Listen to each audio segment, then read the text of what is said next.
the method of choice. Yeah, you just read the silver books up to where they are at now. Yeah, and then you can start hearing Hörbücher. Audiobooks. Yeah, listening to audiobooks whenever you travel somewhere to catch up even more. So if you go to the kiosk and you pick up issue number 3100 and you don't know what's going on, no problem. You're gonna buy like 100 Silverbänder, read those, get divorced, lose your job, your kids won't talk to you, but at least you know what happened in 5,000 years of Peri-Rhodan history and thousands and 10,000s of I know I'm joking because that's really kind of what I want to do. I want to just go in a cave and just read it. Okay, I'm going to throw up a few. But you don't need to. You don't need to do it to understand the series. And you can also always look on the Peripedia, and there's also oh geez, my brain's really not good today. Those descriptions of what has happened in a certain novella. Yeah, the summaries. The summaries for all the novella. So you can read all the summaries, and then you're the summaries are up really to date good. with the current cycle, and understand a little bit more. And then you probably get sidetracked by some of the links, and then you will spend hours and hours in the Peripedia to find out how big our universe is, or multiverse actually is. The multiverse, exactly, because there's parallel universes, there's different dimensions. I put up some of the covers from the 80s when I started reading these 80s. I mean, the covers today are amazing, but Draxtor, I want to tell you a secret, and the audience as well. Okay. So you would never Only guess... the audience, very secret. Go ahead. Right. You would never guess what Verena's first fan project was on the Peripedia. Oh, Verena has a Peripedia background. Okay. Yeah, you were, as a fan. She came in as a great Peripedia worker, and she had an up-to-date and even today well-received article in there that she maintained. Which is something every Peri-Rhodan fan should know. Maybe Verena wants to tell us herself. Yes. Have you already talked about Atlan, why I wasn't there? No. Atlan is the best friend of Peri-Rhodan. He's an Arconite, so an alien, but very human-like. And he spent thousands of years on Earth. And let's say he socialized a little bit, Verena, didn't he? A little bit, yes. Oh, like a Greek god or something. Yeah, well, with possibly women. Well, yes. Here he is. I put up the slide. Here he is on the cover of the last one here with the Ganya on the right. This very handsome white-haired man, and he has a logic sector in his brain who talks to him all the time. Let Verena tell us about her. Sorry, Verena, go ahead. Sorry, I mean, he's a prince. He's a galactic prince. He's just a role model of who should bring culture and science and everything to mankind. So that's what he tried to do, actually, because he was stranded on Earth for thousands of years. And mankind was still like hacking away on stones and something, and he started teaching them stuff.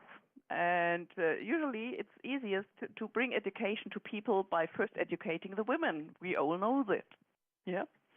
So he usually picked out one woman also to help him, to support him in getting contact with the people, and his aim was that they built a starship for him at some time, so he can return home.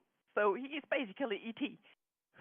He just wanted to get home. Oh, I thought he was more like what Erich von Däniken, who unfortunately became a little bit too kooky, if he ever was normal. But anyway, I digress. Nobody outside of Germany knows who that is. Continue, Verena. Verena, tell us about your essay in the Peripedia. Yeah, right. Why did I say that? Well, I made a list of all these women he picked out to be his ambassadors and his very, very good friends, of course. So, yeah. That is It's not. It amazing. was not exactly a platonic friendship in n- every aspect, right? no, he left behind, usually left behind more than just his knowledge and wisdom. Yes. That Sometimes is. they say, Mhm. some people say that the fact that some people are blonde, yeah, well, that comes from Aslan. Eyes.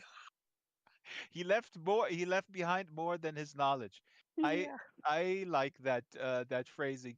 You know, so you were recruited as a fan from writing on the wiki, and you came in, and then let me ask you, and we will go to a reading shortly. I'm really excited about the reading, but uh, let me ask you about something that I didn't ask last time. How much time do you have to write one Heftroman, one dime novel? Again, it's about 100 pages or so. Um, First of all, how long do you have time to write that? And then the follow-up question is, when you get the notes back from the editor in chief, how long do you have to kind of go through those notes? I've seen one. I don't have a slide, but I've seen one screenshot of. I forgot where that was, but I saw a screenshot of uh, a um, a first draft with notes that it was completely red. It reminded me of my high school career of any paper that I wrote in ninth grade, which came back completely red. But anyway, so what's the kind of like nuts and bolts on the ground logistics when you're assigned, you have to write number 3120 whatever. How much time do you have? Depends. The aim is usually that the author gets the exposé. Uh, The can you outline, say that in English as well, or the Mhm. outline, I the think. The outline? outline, Okay, yeah. 6 weeks before he's supposed to be finished. Hmm. What happens then is very, very different between the authors. For example, Robert works very different from me. He's the good guy. I'm the bad guy, girl. Hmm. Why? So What does that uh, mean? what happens when I have a novel is that in the first week I look at the outline and I create my story from it, because the outlines are really just the main story and who has to appear and what bits of knowledge have to be transferred to them somehow, and then some suggestions how to do that. But you can change a lot and you can add a lot. Hmm. So that then I start thinking about what can I do with these people, what can I change, where are the points where I can change things at all, And you also know, and sorry to interrupt, you also know you have to, of course, then what is defined is also the ending, right? Obviously, right, because you of need course. to communicate the ending. And I don't know, you have like 10, 12 writers on staff. They need to know where it's going to end because they write in parallel the follow. Yes, but I usually know who the other authors are, the next authors that have to pick up my thread after me. So I always communicate with them how I want Hmm. to arrange that, how I want to do it, what I want to tell, and yeah, well, and then in the first week I make my own outline, and in the second week I start writing a little bit, and then I think, oh, works well, and then I do other stuff because I'm doing a lot of stuff for for the series, other different stuff, like the technical stuff and some those drawings, those technical drawings are supervised by me, and I keep a database for the series, and then I have a normal job as well, and a kid, and a husband, and a garden, and a lot of things have to be done, and I think, Those lots of things are not time. important, Verena. Those garden, kids, husband. What are you talking about? They need to be sacrificed for the larger. I mean, would Perry Rhodan? Actually, he Yeah. did. Perry But Rhodan had good relationships. I mean, I think successful, but of course, as an immortal. Anyway, I digress. Keep going. yeah, well, and I keep thinking about the story. And around 1 week before I have to have it finished, I start panicking. Hmm. And then I start writing.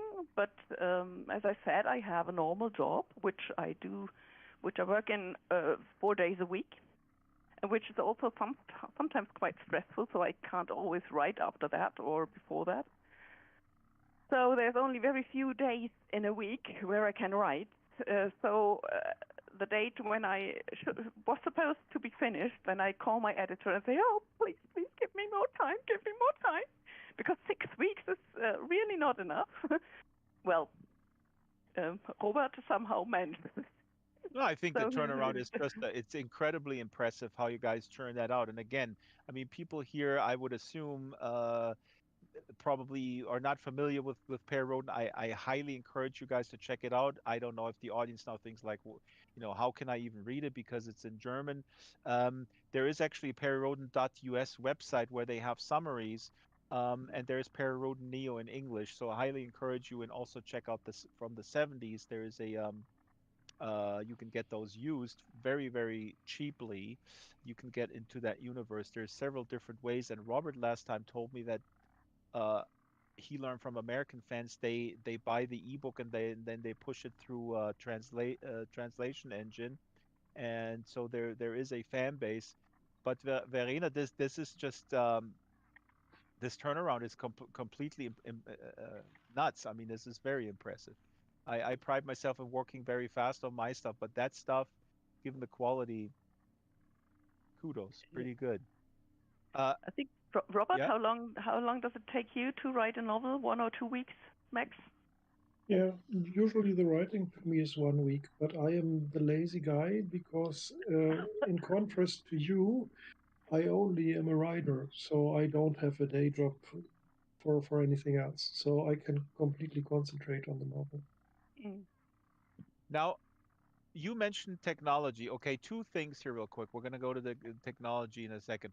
What I find fascinating are the alien races. Here's a bunch of covers from the Kaotachen Cyclus that I love, and it showcases some of the alien species here.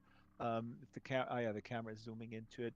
Um, just absolutely amazing. The covers are amazing, but the species and their characteristics, their societal organization, all these kind of details. So what I find fascinating, we touched on it a little bit last time.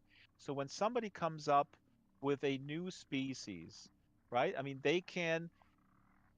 my question is, who gives that new species, the brand new species, the core characteristics? Is that the editor or the writer?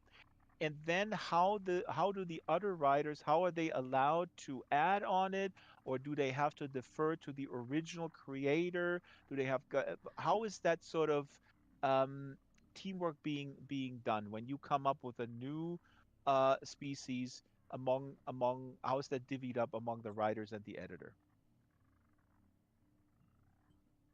Well, it depends, of course, on the role of the species within the cycle. If it's a core species, then it's of course defined by the chief authors, those who write the outline. Mm-hmm. They give them their main characteristics in the beginning, but the authors may make suggestions. Like Robert also made some suggestions regarding the Pandiasen at the start, and also co-created them, kind of. These are the self-optimizing folks that we mentioned earlier. So they're Right. newly introduced, and I think they're brand new, right? They were not Right. present They are before. brand new. I mean, they are based on an old species, on the Ganyasen with a G. Mm-hmm. Yeah, but they changed. They evolved. Yeah, they are not that normal, basic people anymore. Yeah, they are much better. They have evolved. They have improved everything about themselves and the way they live and so on. So they are now It's the like Panya. it's like the Austrians, which are kind of premium Germans, you know. Well, depending on, well, I'm Bavarian, so Okay, uh, sorry, I didn't say delete that. No, but okay. So not to interrupt here, but I'm looking at the time, and I don't want to rush people. But there's so much that I want to get to the reading. Verena, what you're hinting at here is there's of course a hierarchy of the importance of these species. If a species is being seen in this current cycle as important, of course there's more to it. They have more importance in pushing the plot forward. But then some of the side species where somebody may come up with something in a filler episode, and then later somebody picks up. So are you guys then free to kind of pick up something and develop or suggest, hey, wait a minute, we had 200 episodes ago, we had this little species on this faraway planet. Let's put them up front and center coming up. And so how often are these discussions happening? Um, not as discussions actually. It's suggestions they can make, and the authors of the outlines usually try to pick that up. If some author likes a certain species or a certain person, it just happened. Yeah, we have some. He just fell in love with one of his characters. He wants to write about that character again, so we try to make it possible. Yeah, these chief authors, you could say. Yeah. And the trick is then, of course, to kind of also be relentless a little bit.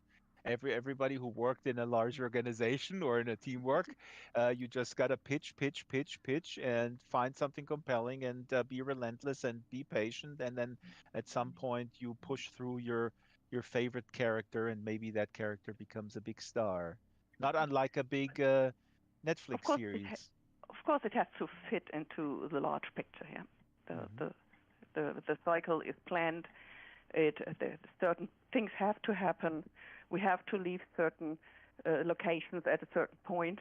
So if that species is in that location only, and it doesn't make sense for any of them to accompany our heroes, then well, there's no way that could happen. Maybe later on in another cycle again. Yeah.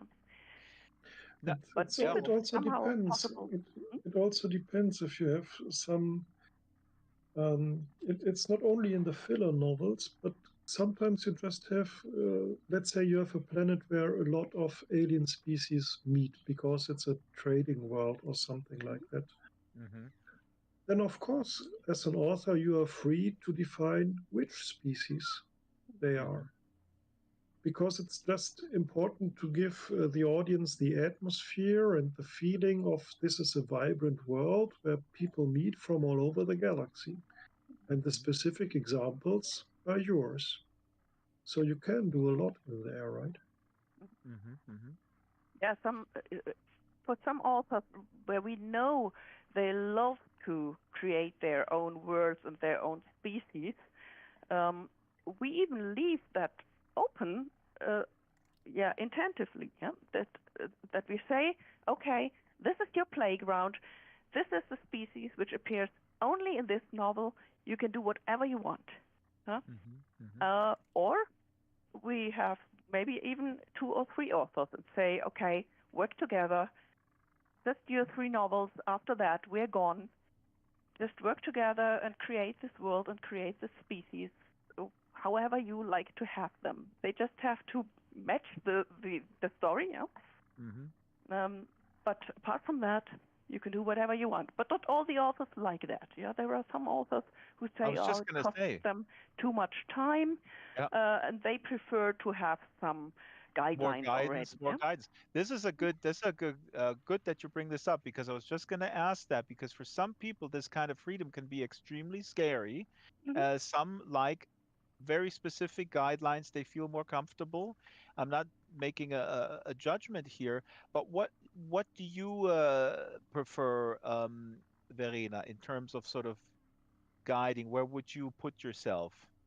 Oh, she's the guide, Draxtor. She's part of the outlining team, right? That's it. So Verena is, so there are 2 chief authors, and then Verena is kind of the chief of chiefs, being responsible for canon and everything, right? Yeah, well, yeah, not chief.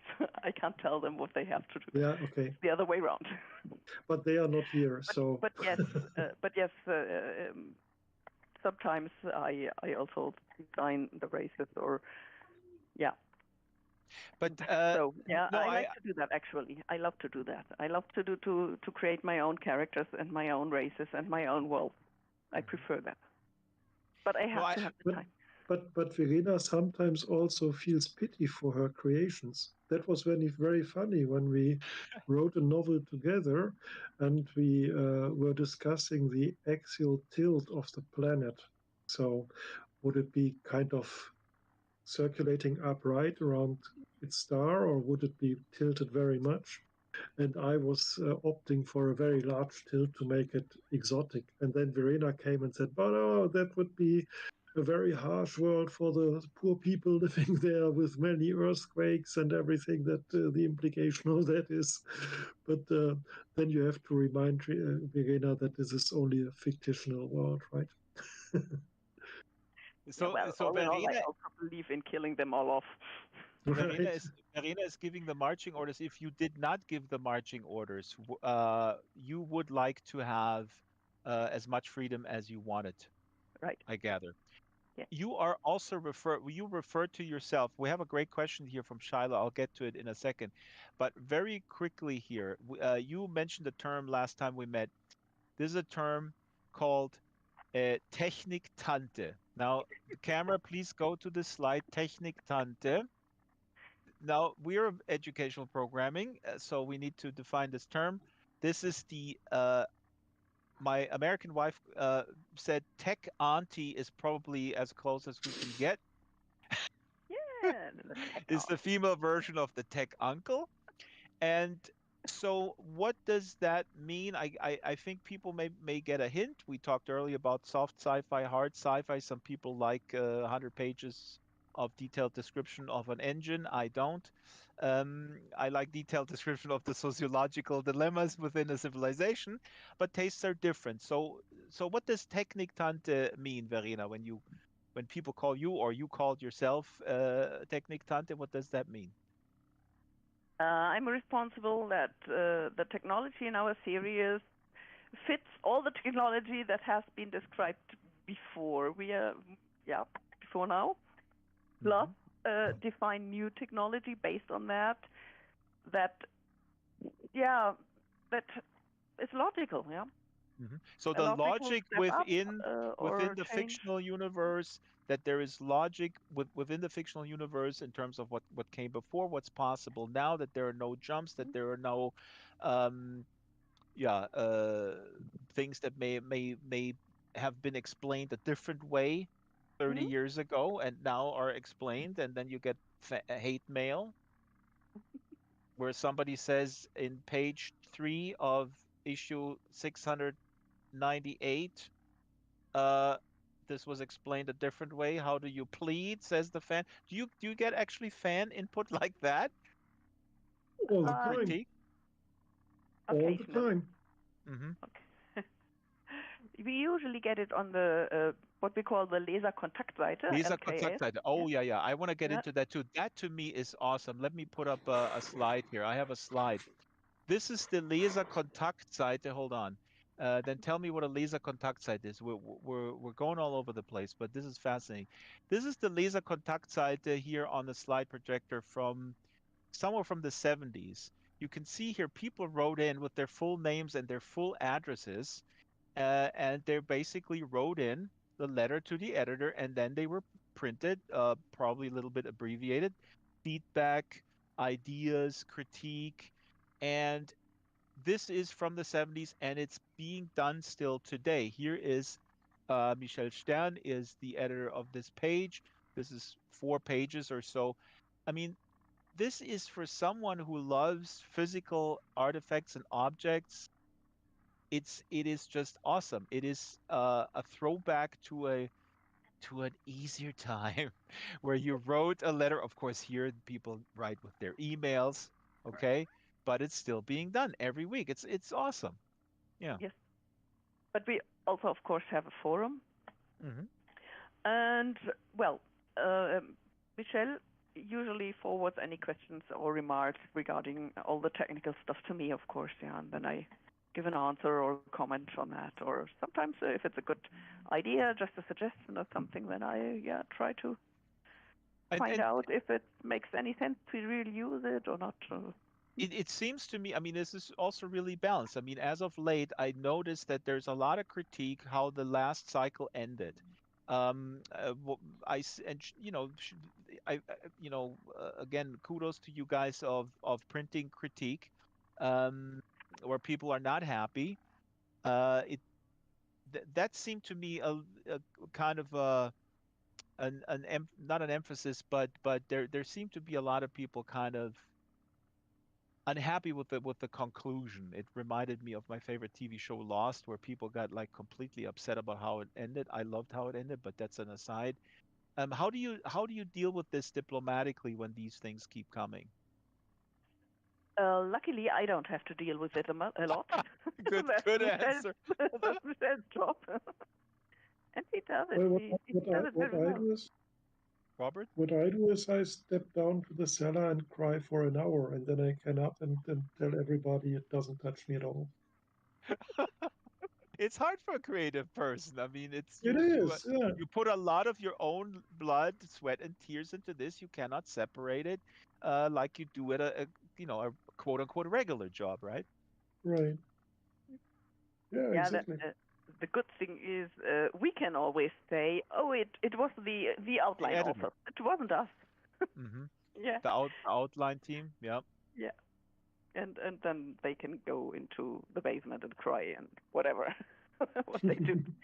But actually, one of our outline authors regularly also writes in the forum and explains things and so on. So I think they like actually all the feedback, the good and the bad, as long as it's well based. You know? If people just write, well, I hated that, it's just crap. Yeah, I Yeah. mean that doesn't help. That doesn't help Yeah. anybody. We need to know why they think it's bad. Yeah. And if we know why they think it's bad, then we can react to that and maybe change something. But as long as we Absolutely. don't know why, then well, just a voice Absolutely. I mean, thrown into the wind. the other thing that you guys are do, and I've heard this, I've seen this many times, is these so-called Risszeichnungen. I don't know how to. These are kind of blueprints of Technical vehicles, drawings. technical drawings. Thank you. And this also appears here are a bunch of old ones. I don't know where I got this from. Here's a Stratosphärengleiter der Aracis-Klasse. Now we can quiz Verena. Please explain what that is. Uh, no, but so this appears as well. This has been appearing since the very early days, right? Since the 60s, or when did they start appearing in the series? Oh, you got me there. For It's somewhere in the pretty early on. Yes, It was very early on. I wrote 140 or something around there. I think it started. so definitely With, 60s, because I heard a lot of people yeah, say that yeah, that George Lucas got the idea here from these technical drawings. I don't know if that's correct. I mean, a technical drawing is a technical drawing. yeah. There is no patent on it.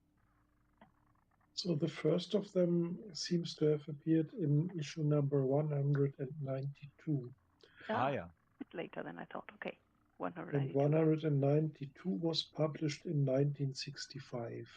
Mm-hmm. Yeah. These are awesome. Here's a current one, this Cobra ship from the Yodoren.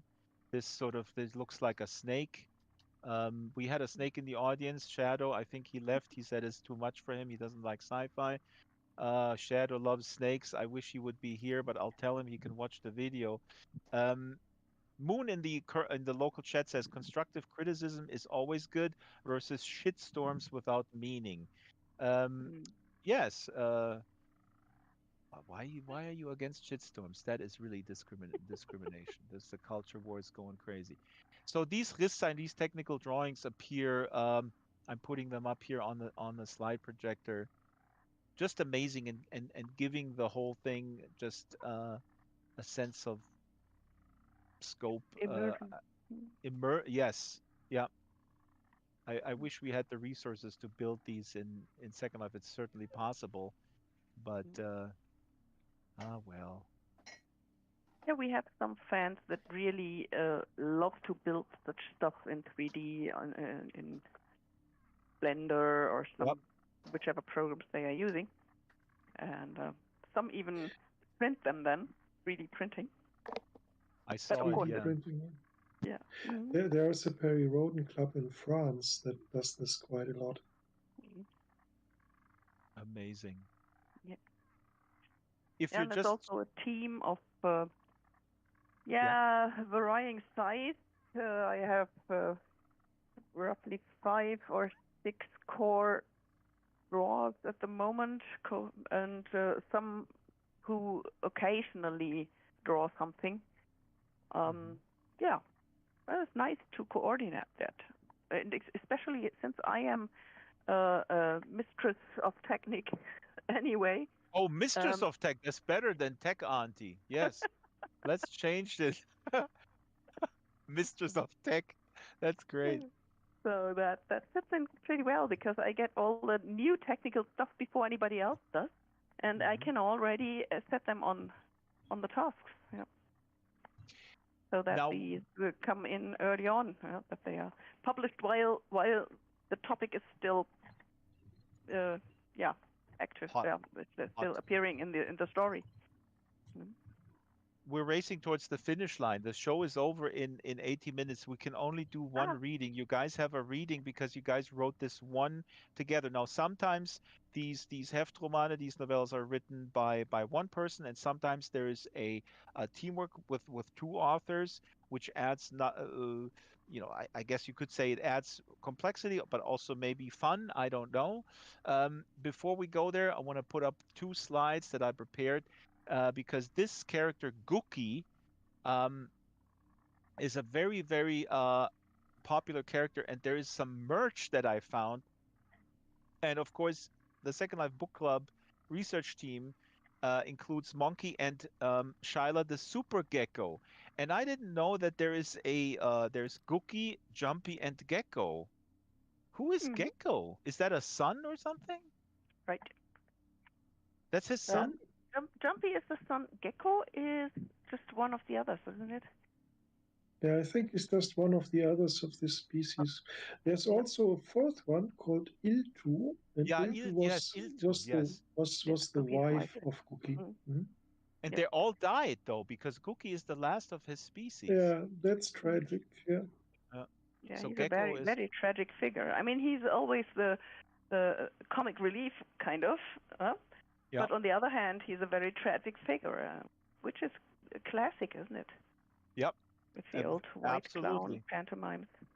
absolutely. All the hiding that personal trauma under that under the jokey exterior. Another slide. This is the very first issued Unternehmen Stardust. Came out in what was it? September 8th. I'm not a good Perry Rhodan scholar. I failed in Perry Rhodanology. September 8th, I believe, 1961.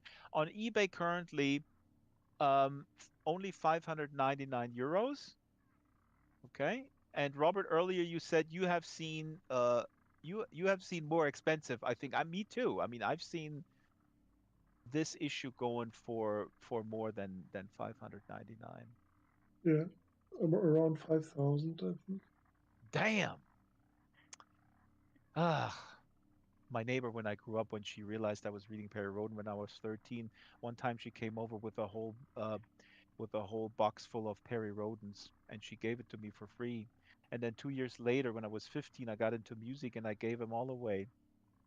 Hmm, I could be rich. Anyways, now let's read. right. Let's read. Which part do you want to read? We can only read one. You prepared 2 readings. You guys decide, and please set up where are we in the story. Just the first one, just Robert, or would you prefer the second one? I'm going with what you decide, so I'm prepared for Yes, both. thank you. Deferring to the So, techno mistress. Now I call you techno mistress. um, Let's um, go. I mean, one of them tells more about technical stuff and the setting, The other one tells a lot about biology and the Panyasan. So maybe the audience can say which one would interesting them more. I'm the boss here. I don't want the tech stuff. I want the sociological biological. Oh, before we go there, one quick question here from Shiloh in the local chat. This is interesting. Why is the Perry Rhodan series referred to as space opera in Germany? And Robert explained it as a space opera, and it's also on the cover, um, or Weltraumserie, I guess that would be space opera. But Shiloh is asking, space opera versus calling it speculative fiction. I think because space opera is a bit more specific, especially in the German scene. Hmm. Like you would have this speculative fiction also for like cyberpunk stories Hmm. or some kind of alternate history story and these things. And Perry Rhodan touches on all of this, as you can imagine from the size of the text. But in the core, it's really traveling to the stars and traveling the Right? universe. And that's the longing that it addresses in the reader, I think. Very well said. I actually think that the scope is better covered in a term like space opera versus speculative fiction. The ongoing quest aspect of it kind of is sort of lingering in that term as well. Yeah. Helena says she wants to hear about biology. Flenser Jürgen says, I think part of the reason for space opera is the way all the stories relate to each other in one way or another. It's also Speculative a good, fiction, good yeah, it's a answer. good answer. I think speculative fiction just now is used also as an indeed sort of finite form, right? I mean, you kind of imply a novel or something or a short story, basically something that is finite and not something that is continuously evolving in sort of an epic fashion. I don't know. I'm not a scholar. Now let's read. Should we attempt to stand up and stand in front of the lectern? Oh, you can do that. Ah, Let's do it. Let's be brave like Perry Rhodan when he ripped off the American flag from his uniform back in 1971 and said, "I am no longer an American. I'm a Terranier now." Right. Ich bin ein Terranier, he said when he came back from the moon, where he discovered an alien species and their technology, and he realized I can solve the Cold War. Anyways, we're not going to get into this beginning. I encourage people to, if they want to get completely sort of thrown back in time, go back and read the original novels and read them in the context of what happened in the real world. At the time. But anyway, so where are we? You guys are standing perfectly here. Please set up the scene. Where are we? Robert? So this is a scene where we are in the Pashkon planetary system. And we are on a specific planet there, which is called Oshkor. And we are witnessing two of these Panyasans, so these worshippers of perfection. So they have a very high status on this planet, which is inhabited by other folks, the Oshkorians, which they don't like too much, which we will see. So the So, Panyasin are Maybe, basically the colonial force that is right, right, on that planet of the Oshkors, Oshkorians. absolutely. and So, they in are those, awaiting the visit of the ewige Ganya, the eternal Ganya. Ooh, We have right, to mention my that. my It's girlfriend. very, very important. okay. And the title of the chapter is Slime. I love that title. All right. Do you have anything aesthetically pleasing to offer? Demanded Vaishnant. Anything on which the gaze of the eternal Ganya might dwell with favor? Although Silikish lacked elegance, she often received positive predication for her appearance. With her small stature, she cultivated delicate aesthetics, which she accentuated with thin fingers, 4 waist-length braids, and fluttering eyelids. The lightness of her skin contrasted provocatively with the purple of her tunic, which she had programmed to always fit snugly against her barely rounded body. Sometimes the comparison to a snowflake in the wind came to Vaishnan's mind. The most fascinating thing in this planetary system is the rapid evolution in the ocean of Chrono 22, Silicus said. I study a sea slug there that attracts prey with bait. She catches worms and impregnates them with her saliva, which makes them palatable to soft fish. Then it releases these worms on warm winds. The snail is patient. A trait commonly associated with snails. Undeterred, the scientist continued, and doesn't grab the first fish that notices the worms. It even starves herself to wait until a whole school arrives. Only then does it catch individual fish. The others are now accustomed to the worms, whose stock the snail constantly replenishes. New fish are also being attracted. We are as yet unsure how long the snail can maintain this kind of supply, but it could be that such a system remains stable until it dies. A kind of sustainable herd economy, Vaishnav concluded. In an animal whose brain is rudimentary, Silikish confirmed. Show me that snail, demanded Vaishnav. The Bouchard was standing on the pathetically small spaceport of Goshpitur, but there was no indication of that in the parlor where the two Panyasans were talking.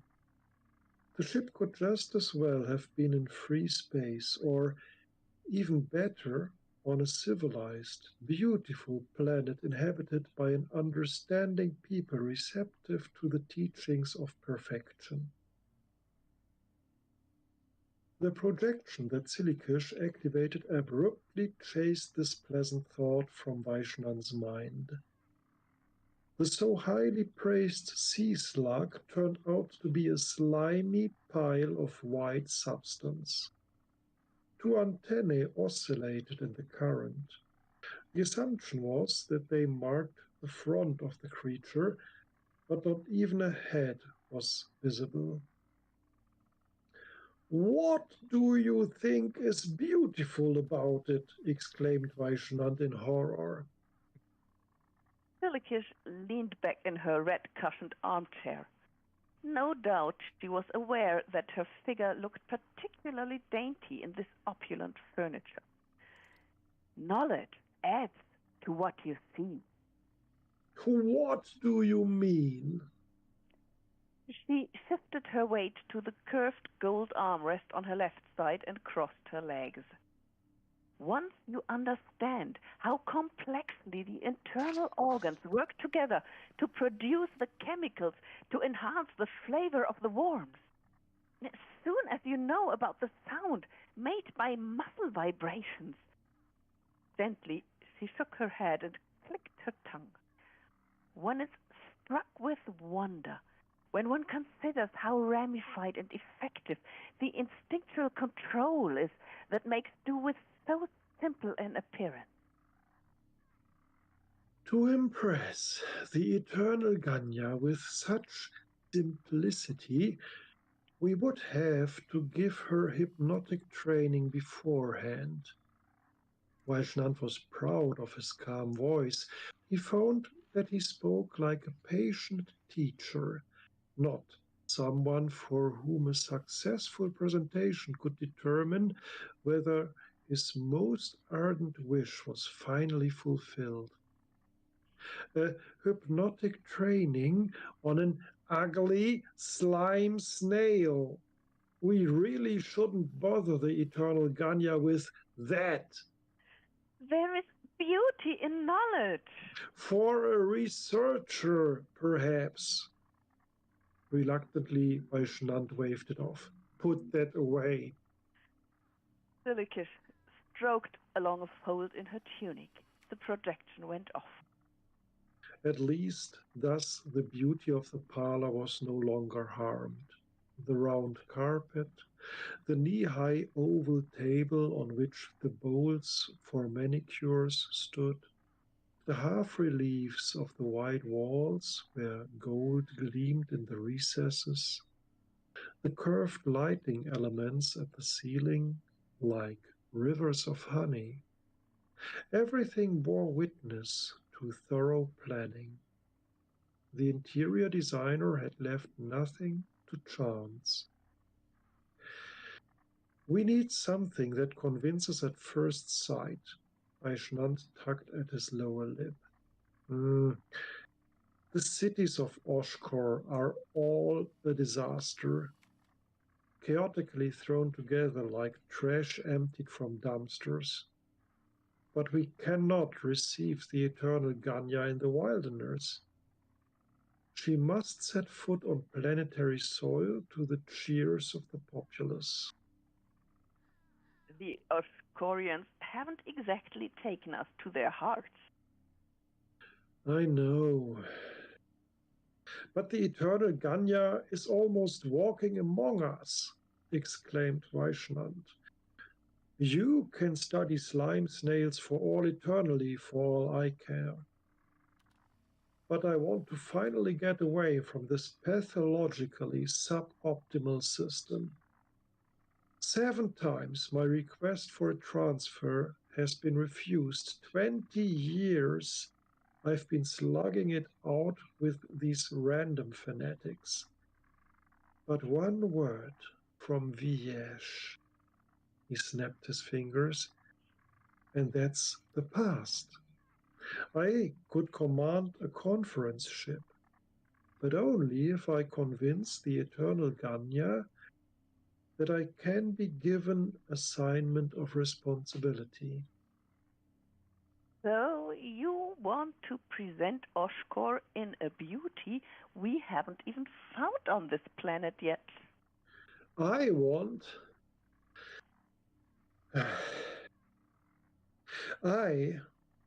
to get out of Gruelfin and back to Morshatstas. For that, I need the goodwill of the eternal Ganya. But I can't even think of a suitable landing site for her palace. How about the southern shore of Lake Dorum? Suggested Silikish. There it would stand in bright, unobstructed daylight. That's a clever thought, Vaishnant murmured.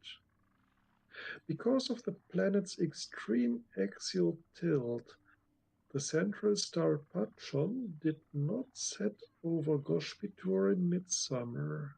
Every day, it described a circular path north of the city, not even at midnight, touching the horizon. In this direction, one would have a clear view. The onlookers could be accommodated on rafts, from where they would cheer the eternal Ganya on her balcony. Vaishnant made his tunic project a map of the city. The curving shoreline even offered several possible locations where the palace would be surrounded by water on 3 sides. That's good. Really good. Wow, this is Verena Thameson and Robert Corvus reading from the story they wrote together for the current Perry Rhodan Cycle Fragments. Absolutely amazing, guys. The translation actually really captures the tone and the hilarity of this this local official who wants to get out of there and awesome. Awesome. It was a lot of fun practicing the reading, actually. And it was a complete disaster practicing on my side, so I'm happy that I came through it like this today, right? As a former touring musician, I could tell you the rule is always sound check bad, show very good. Sound check good, show very bad. Not always, but Yeah, often. I mean, so uh, thank you again. This is really amazing. Um, how can people? I don't know. The bummer is that the current Erstauflage is not issued in English. I mean, it doesn't seem to be. I don't know. I don't want to open a can of worms because the logistics here are daunting, and I'm sure that your publisher has analyzed the market and maybe contemplated or tried to put it out in parallel, but obviously it's not happening. Will it happen in the future, you think? yeah, I'm quite optimistic. Ah, for Actually, me it as a yeah. was published at some time in the 70s or 80s, I think. Oh yeah, no, in the 70s 70s. with Mr. Ackerman. Actually, I have a I For have a Ackerman, right? for Ackerman. I have a picture that I found. Here he is with his wife, Wendy, and Ray Bradbury at the podium at some event. And yeah, in the 70s, I think I have a slide here of covers from the 70s, which are pretty cool. But we're not in the 70s anymore, Verena. We need to do this Mm. now. Listen to you guys here reading. We actually have on YouTube, Gregor is saying, I have never heard Verena or Robert talking English, let alone reading so well. This is really cool. Really captures that vibe of that such a lively scene, such a rich um, texture, and the dialogue is just great. Here are the Mm. pair Rhodan covers from the 70s. Now we're 2 minutes over time. We need to wrap it. Any last words? I know this is very brutal. Robert, Yeah, we love our friends all around the world and even beyond. even beyond this planet. Verena, Yes. you know what To I the love? stars. I love the Japanese covers. Yeah. Camera, go to the side, please. Camera to the left and the right. We have Japanese covers here, and for people to explore later on, they can look at that. Now I jumped on Verena. Uh, elaborate your last words. You're not being executed. Anything you'd like to add, I should say. Yeah. Ad Astra, which Ad is the Astra. motto of our series. To the That is stars. that is the great motto. Let's leave the Titanic and let it crash into the iceberg and just join Elon Musk. I'm just joking. Um, let me see here. Oh yeah, here. This is what I wanted to put up as a final slide here. PerryRhodan.us apparently has summaries in English. This is really interesting. This is some sort of fan site, um, and they summarize, right? I mean, there's probably a legal issue if they just publish the translations that they put through an engine. They couldn't do that. No, they couldn't. Uh, They No. couldn't know. You have to buy a license for that. All right. I'll look if I find some money under the pillow of the Ewige Ganya's bed that I'm gonna go back to after this show. Maybe there's some money. I'll buy a license and run this whole thing. Verena Themsen and Robert Corvus, two of the current Perry Rhodan writers, and Verena also the expose bossing other writers around. Techniques. Thank you, Holy. the tech um, mistress of Mistress. tech.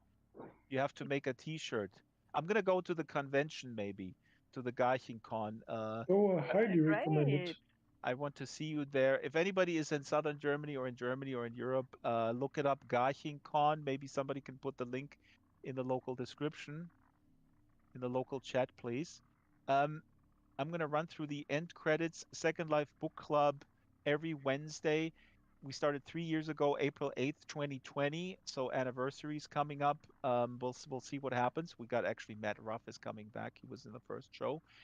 The show is produced by yours truly, camera sound by Isabel Sharon, avatars are made by Bespoke Caravan, research by Shyla, and Monkey. Location is always second.live/book club. And I'll put a teleporter there to the location of that week. Draxtor.com/SL Book Club has the full calendar. You can also go back and forward. And yeah, every Wednesday, 12 o'clock, second lifetime. There's a tip jar on the side here. Shyla has put the tip jars right by Flenza, our big red dragon. There you find the tip jar. If you have some loose Linden dollars in your pocket, just put them in there. This show costs a little bit of money. We get the islands for free, but we have to outfit uh, the locations and also all of the avatars and such if they're not made by Bespoke. Kitten Duo on YouTube, thank you very much for your continued support. Very good to see you, Kitten. And thank you, thank you, thank you. If you like this program, also consider joining the YouTube channel. There's a lot of other stuff that I do as well, not only the book club, but that really helps. We have two sponsors. I mentioned Bespoke. Bespoke makes fantastical avatars, really really cool. They have a huge location in the world, and you can try out these avatars. The other sponsor is, of course, the Black Forest. Arden Schwartzman makes board games, playable board games, gadget games. He also makes vehicles. The board games he designs are amazing. Sometimes they are based on existing board games, and sometimes they're made completely from scratch. Now, next week, we have one of those free for alls, and we will talk a little bit about our favorite books of these or favorite authors of these past 3 years. So be prepared and bring your likes, your dislikes, whatever. That's next Wednesday, right here, 12 o'clock second lifetime. See you then, and goodbye.